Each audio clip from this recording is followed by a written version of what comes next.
yourself in for the uppercut. Oh, he's not dancing. He's not really moving. He's right. Big shot by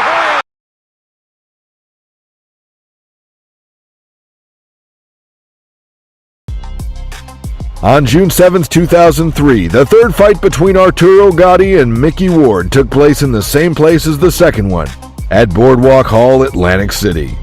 The score was equal 1-1, and despite the fact that the second fight turned out to be uncompetitive, the audience quickly bought up the tickets. Gatti shot for shot.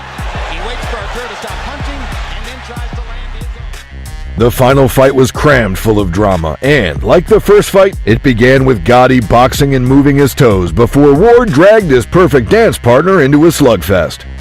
Gatti, sweeping the opening 3 rounds, hurt his hand badly during the fourth session. This when he slammed his right fist into Ward's hip. Gatti was left wincing and fighting for his career. During the break between rounds 4 and 5, Gatti's trainer, Buddy McGirt, his charge having told him about his busted hand, asked Gatti if he wanted to fight on. "You're damn right he did." Landed a little counter right hand, but it's mostly Gatti. Hard right hand to the body by Gatti. Ward with a little pop upstairs. And every time that Gatti throws a punch, Ward should come back right away instead of waiting until he finishes a series of punches. He should come right back and Arturo put a little extra power behind the right. 20 years old. You would not believe that he's been in those great wars that he's been in. He says he's learned a lesson about how his party habits, spikes, and help to result in cutting. It's all Gatti through the first. Beautifully gets up double, triple shots. Gets the hell out of there before Mickey Ward can counter. Nice job by Earl Morton. This is a terrific referee. Yep, but Arturo. Ward's back in it now. Back in it in a big way.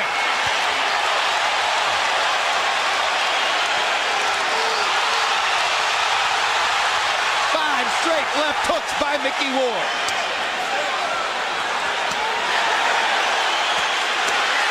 Gatti coming back, using the left hand. You can't do it in boxing. The whole team is Gatti. Arturo. 5 straight left hooks. 7 left hooks. He mixed in 1 right hand. Here comes.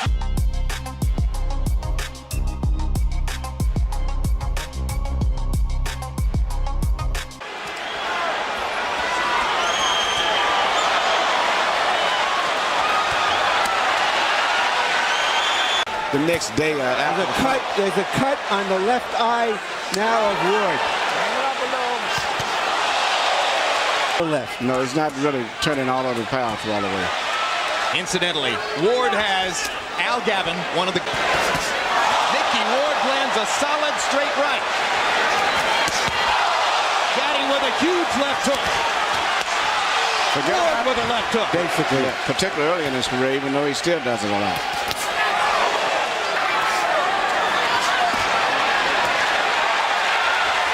Gatti's foot movement stops.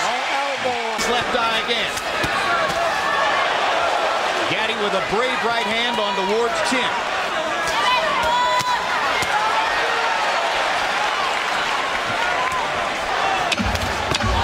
Down goes Arturo on a wide swinging right hand.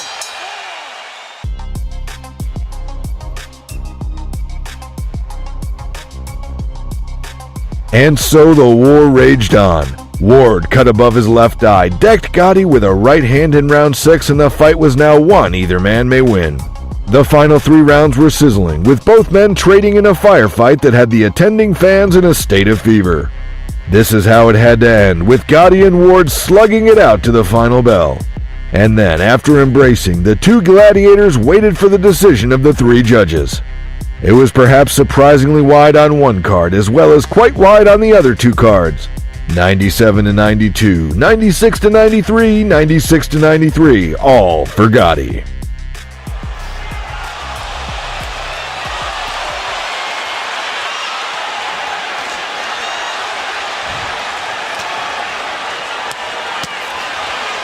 This is another incredible fight.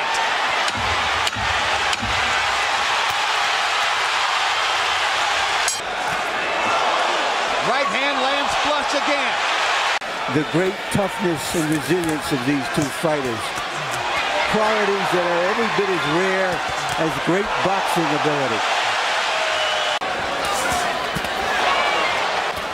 Every time they get close, Arturo bends to his right side and plants his elbow against his rib cage.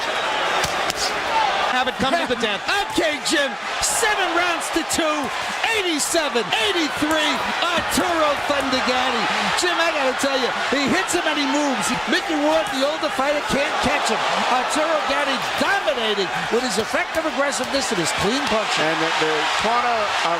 But it's a mark of how Arturo Gatti has rebuilt his career and rebuilt himself as a fighter. That after the adversity he faced in this fight, who may finally be in position to try to fight for a title one more time. Great left hook by Ward right there. Great left hook to the head. To start one last rally. Oh. And a hard right hand by Ward.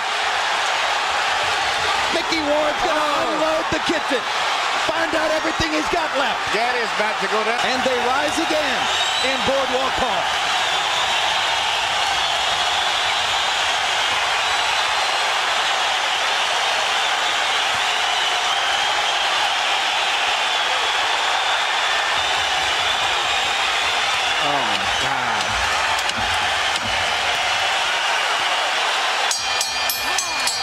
They're done.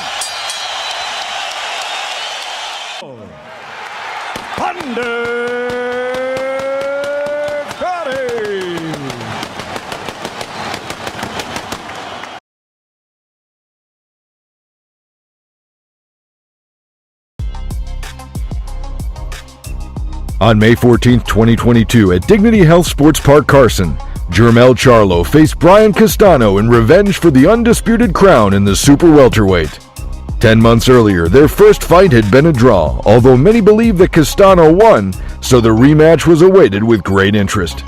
Charlo's guaranteed fee was $1 million. Castano earned $500,000.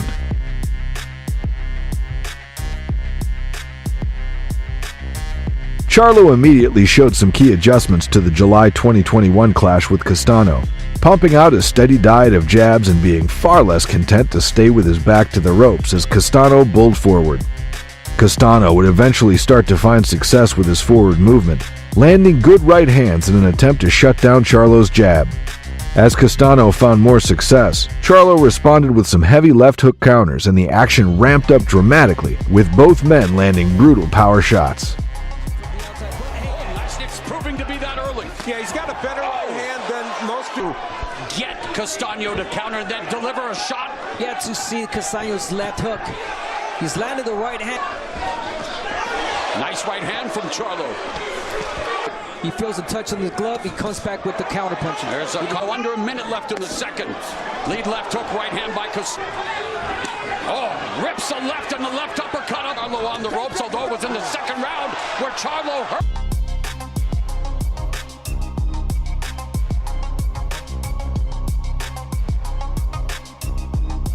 Anything to see, to get excited about, but Charlo. When Castano got in, what did Charlo do? He grabbed onto him right away.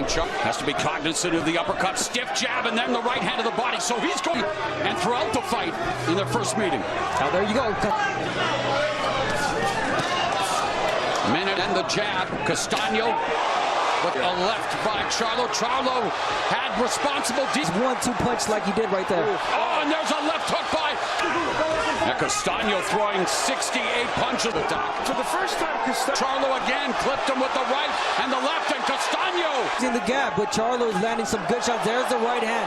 You a want lot more footwork. Yes, he's on the ropes, but not as long and hasn't. You know, minute of the fourth. Both throwing left hooks. There's a lead. Left hook to. Yeah, it's just a question of who's doing it better and who's doing more. Boy, when you fight the hand by Castano. Fantastic finish!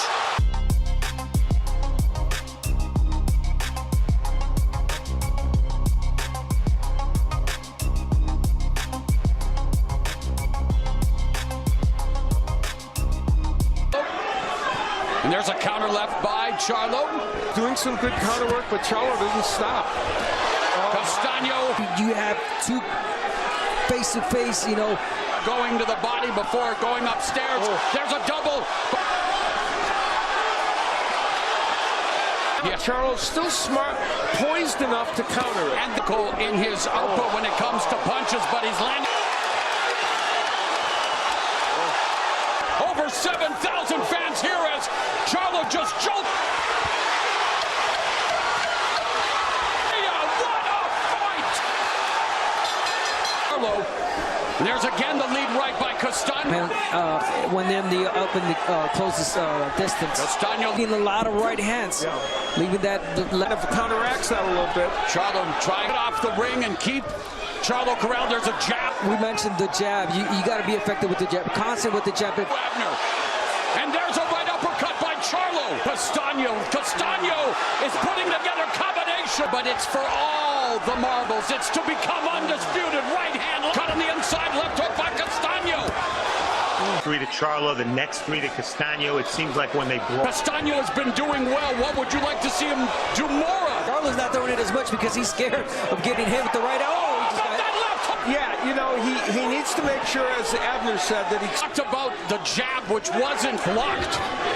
And there, 3-punch coming high of the Hurricane, landing the counter shot, just missing with the...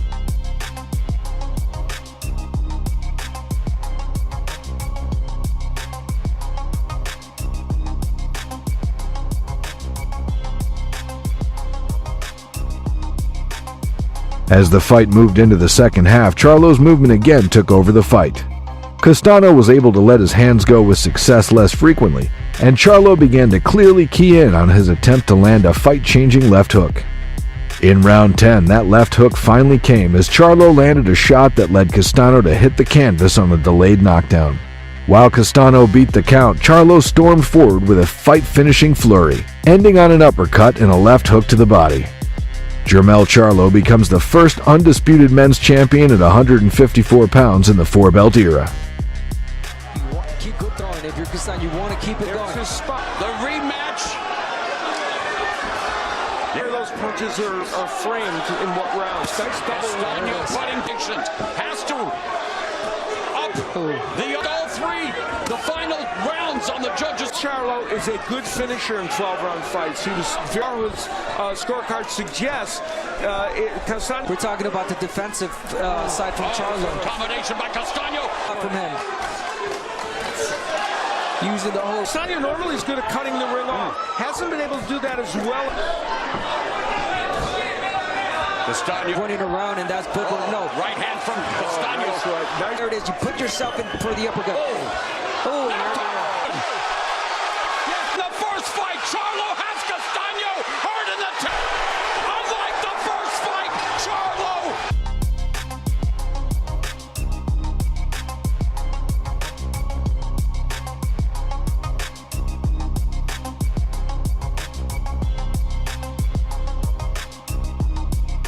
Jermell Iron Man Charlo.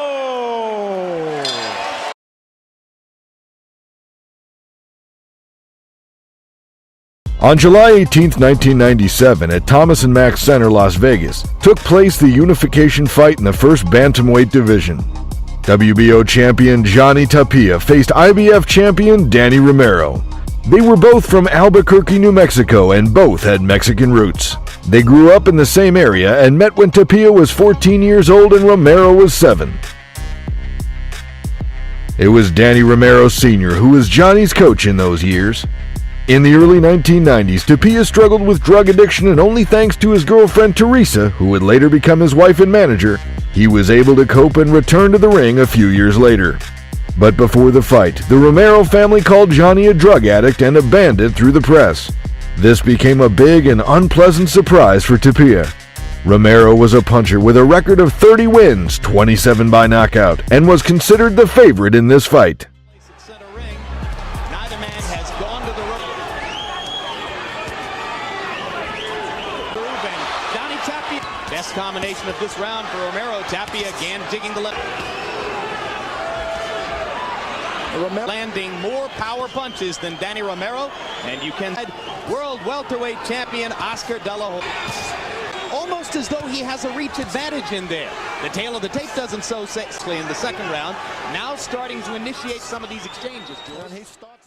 Romero had good first rounds, but there was a feeling that he was a little more motivated to hit hard. But Tapia came out exclusively to box that evening. And even his play to the public sometimes confused his opponent. After 4 rounds, Romero's corner realized his mistake, and in the 5th, Danny began to charge less for the blow and began to box. This round was the first that Romero won. A lot of people couldn't see. I will be there and I will be ready. On TVKO. Tapia land. First 3 rounds, Johnny Tapia Round per round. hoping to sap Romero's strength as they better than yours, George? I believe so, because power punches, and he digs to the body one more time. It's very important to Tapia not to be moved. Johnny Tapia's controlling his side with a hard right-hand shot, one of his most effective. I think he's got Danny out of.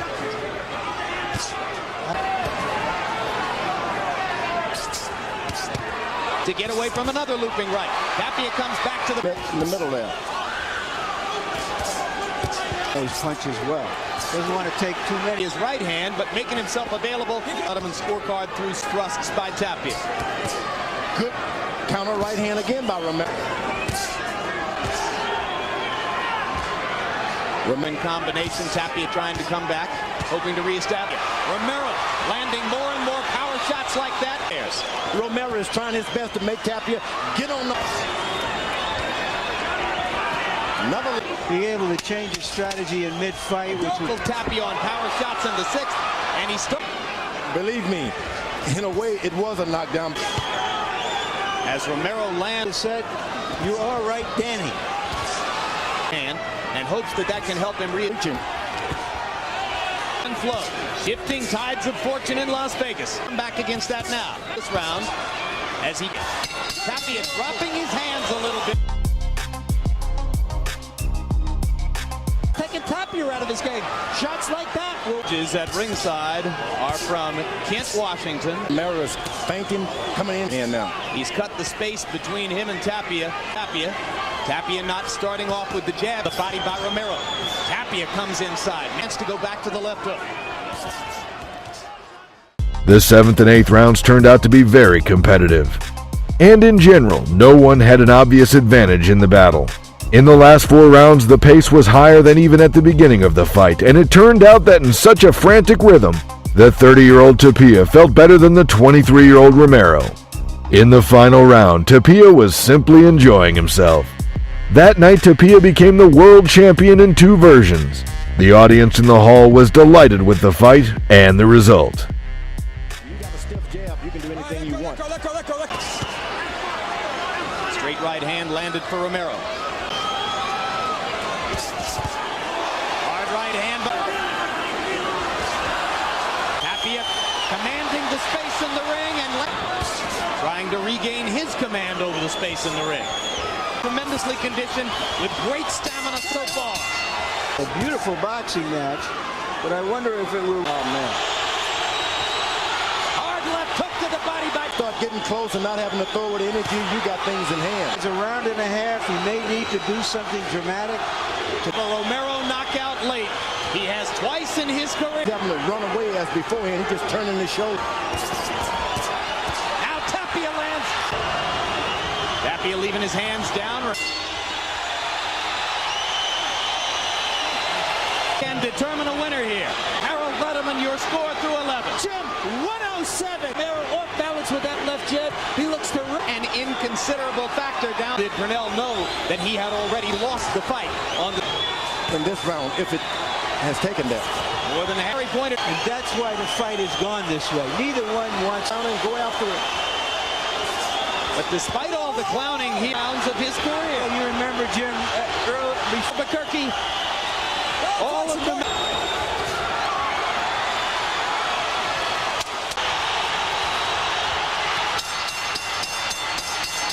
Romero, like George Foreman, like anything puncher, has to land the punch. Jerry Roth scores it. 116. Johnny Tapia.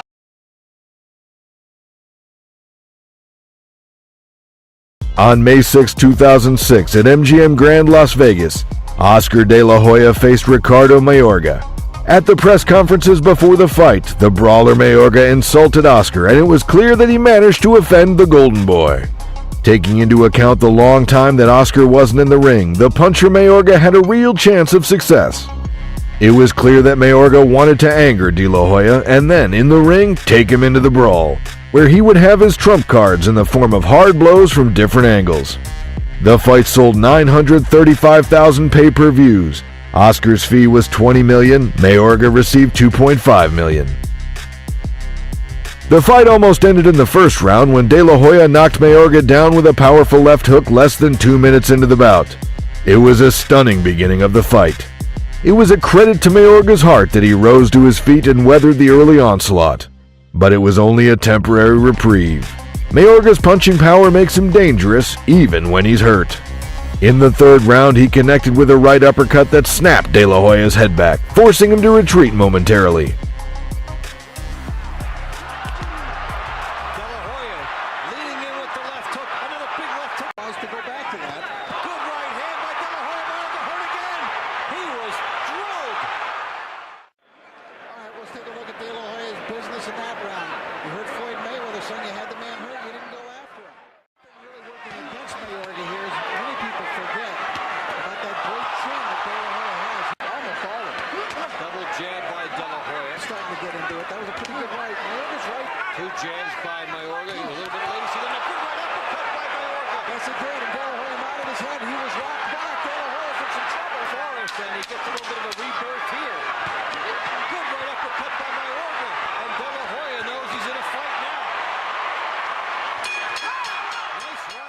Tension with the right hand. That was a big one by De La Hoya.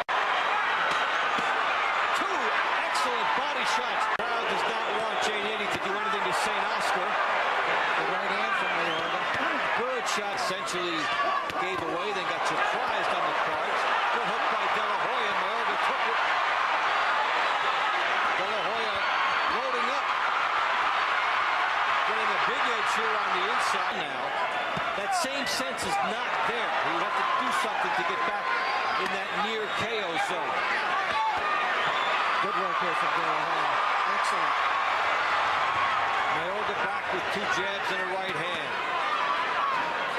Jab into the body. Momentary choke. And De La Hoya working the body. Big shot. Mayorga is hurt. This could be it. He's down for a second time. Mayorga is disoriented. The end came at 1 minute 25 seconds of the sixth round after De La Hoya floored Mayorga with a left-right combination. Mayorga slumped to one knee and the fight was almost out of him. After Mayorga got up, De La Hoya moved in and pummeled Mayorga with at least 8 unanswered punches.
On April 26, 2003, at Foxwood Resort, Mashantucket, took place the fight between the undefeated cruiserweight champion Vasily Girov and James Toney.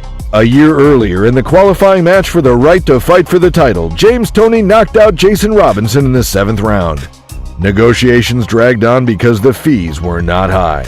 According to some sources, the total fee for the boxers was less than $1 million. The champion was a big favorite in the fight. Fight at a little bit faster pace than he normally fights, that you have a great advantage. Well thrown straight right hand by Toney. Girov with a good left to support himself. And Vasily got the left to the belly again, and Girov.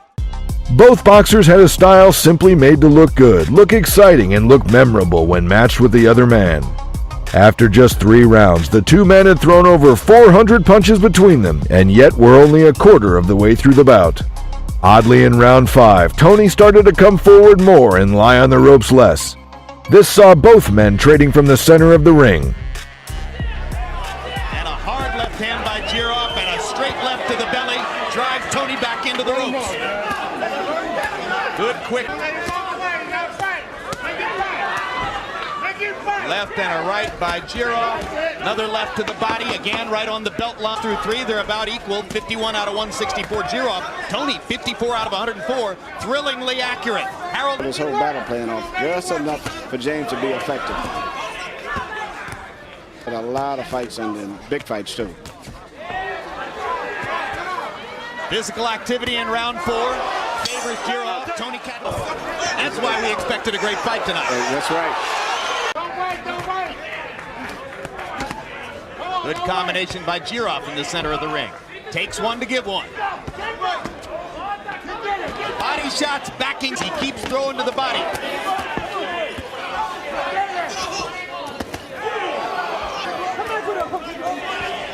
This is a war.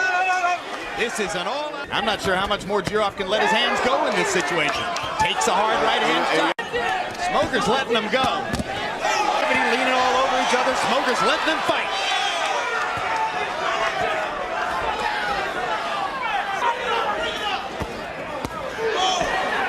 Oh, what a display of counter shots. Toney chatting with his corner people as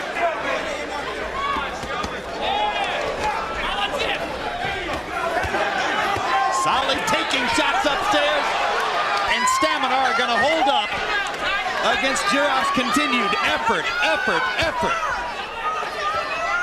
Girov has never backed up, even though he's been hit with great. Even to this point, only odd rounds to James Toney, only even rounds to Vasily Girov. Saying, well, I didn't tell him about that. Yeah, but so far it seems like he's withstood all of it and continually come right back and got the best of every one of the exchanges at the tail end of it.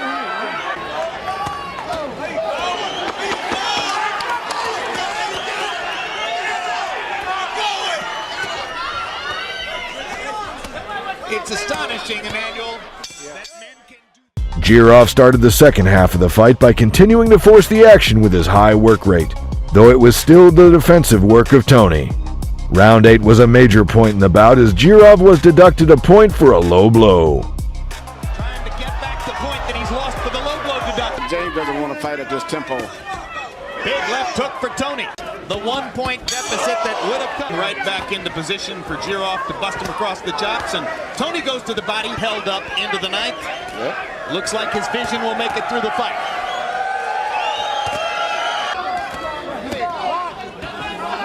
And again, opportunities to counter.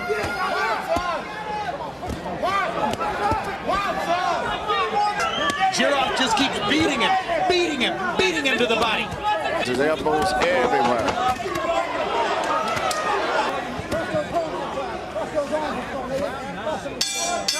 Well, if you saw the movie of Vasily Girov, 5-3, 1 even, 86-84, Vasily Girov. I mean, snap as well. Oh yeah. Both fighters justifiably tiring. If Girov would ever just take a break and lay back for a minute, Toney would take complete control. Right hand by Toney, wobbled Girov. Girov takes 3. 45 seconds left in the round. Girov now tries to produce an energy burst, and that's what Toney's.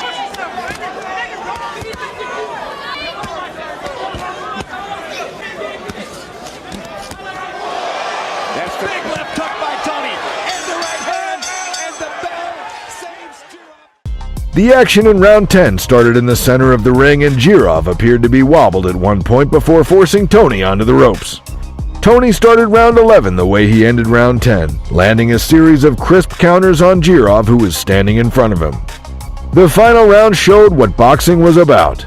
It started messily and slowly. It quickly caught fire and burned and burned and burned, with both men throwing big punches. Unfortunately for Girov, his gas tank was running on empty, and a left hook from Toney rocked him hard. sent Girov down with 20 seconds left. Despite the close nature of many of the rounds, the judges agreed that James Toney was a clear winner. If you haven't paid much attention to the cruiserweight division before now, maybe you will in the future. This would be the race. Look at the shot. Oh my God. Still going. Almost out on his feet. But the man's going again.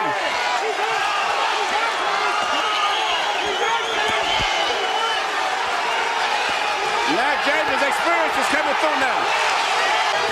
Look at this. Oh my gosh. Oh, look at this. Toney. That's it. That's it. Got him. It's down. Almost got him. Will the two-point round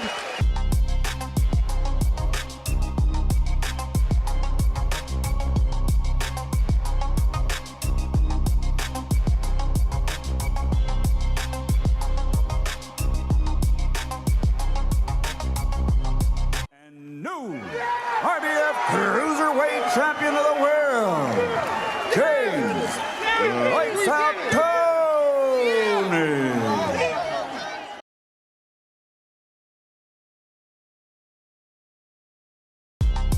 On November 22, 1986, Mike Tyson faced Trevor Berbick at Hilton Hotel, Las Vegas. Berbick was the toughest test on paper in the professional ring for Tyson. The fight was for the WBC Heavyweight Championship of the World. Tyson became the youngest ever challenger for the heavyweight title at just 20 years of age. Iron Mike had a perfect record of 27 wins, 25 by knockout, and 15 of them in round one. It was the first title defense for Trevor Berbick. Berbick gained his popularity 5 years ago when he became the last opponent of Muhammad Ali. The greatest was in the ringside that night, and before the fight, he told Tyson to kick Berbick's ass for him. All 8,800 tickets were sold out. Tyson's fee was $1.5 million. Berbick received $2 million. And what just in round one, Tyson clips him with a light left, pumping like it was against Pinklin Thomas when he won the title. First round. Wow, with the uppercut, beat this guy right now. Notice Trevor not doing anything, clips him with the left hand. Look at this, combination, and Berbick ready to, again he's blocked, catches him with a hook, Trump against Pinklin Thomas, fighting in the wrong position.